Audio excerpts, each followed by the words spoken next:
တက်မဲ့မှုတွေလူချင်းမှုတွေဖြောင်းနိုင်မှစိတ်ကလေးဟာလွတ်မြောက်မယ်စဉ်းစားကြည့်လေတွေ့တာမှုတွေရှိနေတဲ့လူရဲ့စိတ်ဟာအမြဲတမ်းအားငယ်နေတာကြီးပဲရှုံးပိနေတာကြီးပဲလူတွေကကိုယ်ကဘဝကိုနိုင်ရတဲ့လူသာထင်တယ်မဟုတ်ဘူးရှုံးပိနေကြတာအားလုံးရာဂဝိရာဂစိတ်တော်ဝိမု ക്തി တွေ့တာမှုတွေလူချင်းမှုတွေတက်မဲ့မှုတွေကိုဖယ်ရှားပြစ်လိုက်နိုင်မှတမာရီစိတ်ကလေးဟာလွတ်မြောက်သွားတာဖြစ်ဆိုလိုတာကမစိတ်ကိုရမယ်လို့ဆိုလို့နိဗ္ဗာန်ကိုမြင်နိုင်စွာမရှိဘူးလေဘုန်းကြီးတို့စိတ်တွေဟာနိဗ္ဗာန်ကိုမြင်နိုင်စွာမရှိဘူးနိဗ္ဗာန်ကိုတွေးချင်ပိတ်ပိန်နေတာပဲနော်နိဗ္ဗာန်ကိုတော့ဆုတောင်းတယ်အခုသွားမလားဆိုလို့ရှိရင်အလုပ်ထဲမှာပဲပျော်မယ်ပြန်စဉ်းစားချင်လိုက်နော်မသွားနိုင်သေးဘူးလို့ဆရာတွေကရှိနေသေးတယ်အိမ်စိတ်မချသေးဘူးဆိုတာလေ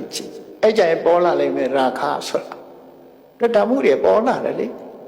သွားရတော့မယ်ဆိုရင်ဟိုတွေ့တာဒီတွေ့တာဟိုချိတ်ဒီချိတ်လျှောက်ချိတ်နေတော့နဲ့မထွက်တော့အဲ့ဒီမှာပို့ပြီးတော့သိတာနော်အဲ့တော့ရာဂဝိရာဂစေတောဝိမု ക്തി ရာဂတွေ့တာမှုတွေကင်းပြတ်သွားပြီဆိုတော့မှစိတ်လေးဟာလွတ်မြောက်သွားနိုင်တယ်じゃကိလေသာတွေအလုံးဟာလွတ်သွားအဝိဇ္ဇာဝိရာဂပညာဝိမု ക്തി အဝိဇ္ဇာနည်းနည်းလေးရှိနေရင်ကိုပညာကဟန်တာဖြစ်နေပြန်မသိမှုရှိနေသမျှကလည်းပဲကာစီးနေဥမှာပဲထိုကာစီးနေသည့်အတွက်ကြောင့်ပညာရဲ့အစွမ်းအစဟာဒီပွင့်လင်းမှမဟုတ်ဘူးပညာရဲ့အစွမ်းအစ